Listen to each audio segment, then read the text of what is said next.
Alright everybody, it's already almost November, and you know what that means. We got a whole new set of horror games coming out next month for all of us to try out. We're going by release date, but the first one on our list is actually in the middle of the month. We got Dark Atlas Infernum coming out November 14th.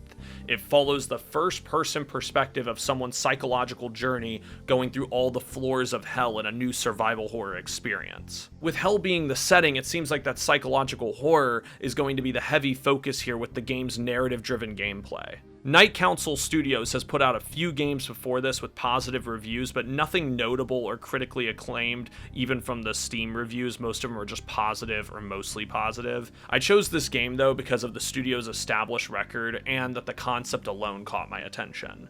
The battling of some demonic presence in hell, and apparently the story focuses on a protagonist who's there to stop the end of the world from happening by destroying this presence. That sounds conceptually cool, I just hope the execution is even better. The next game on our list is on November 17th called Unmourned, being a debut game from the studio called Code Bros. This is the most horror-focused game of the month and the one I am most excited about. The story follows Jason, a man who just moved into a new house and soon begins experiencing disturbing supernatural events. Jason explores the house and discovers the dark secrets behind the previous owners.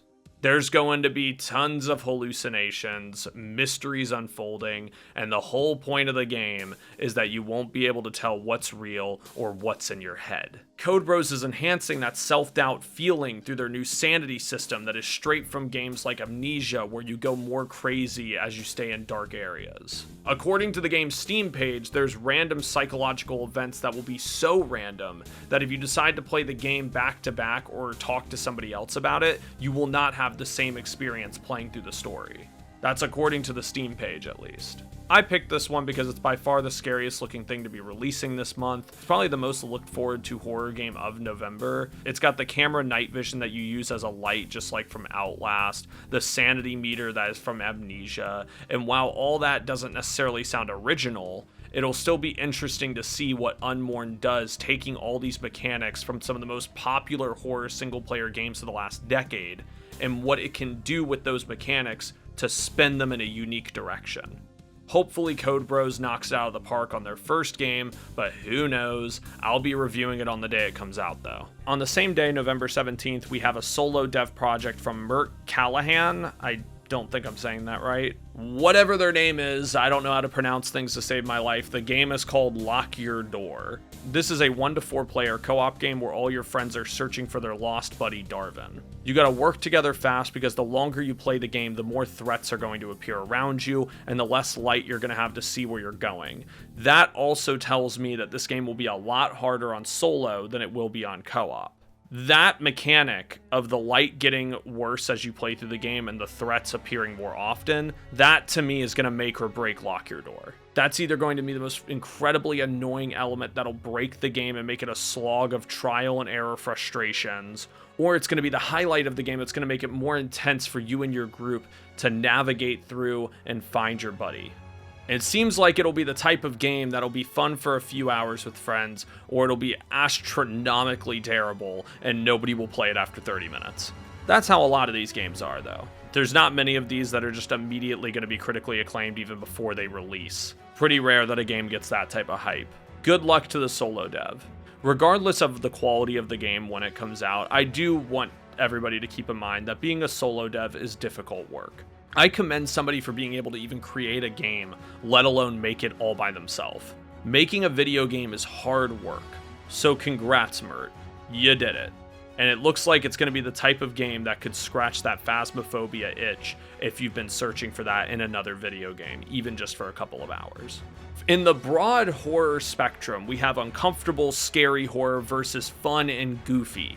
Let's go further to the fun and goofy side with Midnight Walkers, which releases on November 20th as the first game premiere from One Way Ticket Studio. It's on the fun and goofy side because it's technically an extraction shooter, and if you aren't into those types of games like an Escape from Tarkov, then this probably isn't going to be for you.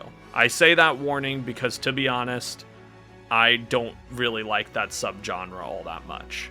They just aren't really my thing. But the reason Midnight Walkers was added to the list is because the biggest enemy you and your friends are going to encounter while fishing for loot is zombies. But they aren't trying to steal your items. They only want your brains. Way we gotta all respond is by blowing out theirs first. Blood and gore is gonna be flying everywhere while I'm shooting zombies back into their graves, while I run to a helicopter to fly out what could have been my own grave. Just like in extraction shooter fashion, once you escape after taking out those zombies, you're gonna have all new types of loot to show off and use in the next round. If you're an extraction shooter fan, a zombie fan, or a horror fan, or even a Dying Light fan, then this is one you might want to keep on your radar to check out. PC Games N called it Dying Light but reimagined with an extraction shooter skin.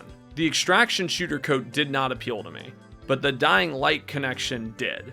So even if this game doesn't appeal to you, I know it's going to be bound to catch somebody else's attention. A big multiplayer game with Dying Light-esque mechanics and extraction shooter elements, that sounds like that's going to appeal to plenty of people. Recommend me any of these to play this month and review, or recommend me just whatever you want to see me review. I'll give your comment some credit in the beginning of my next review if I pick what you chose.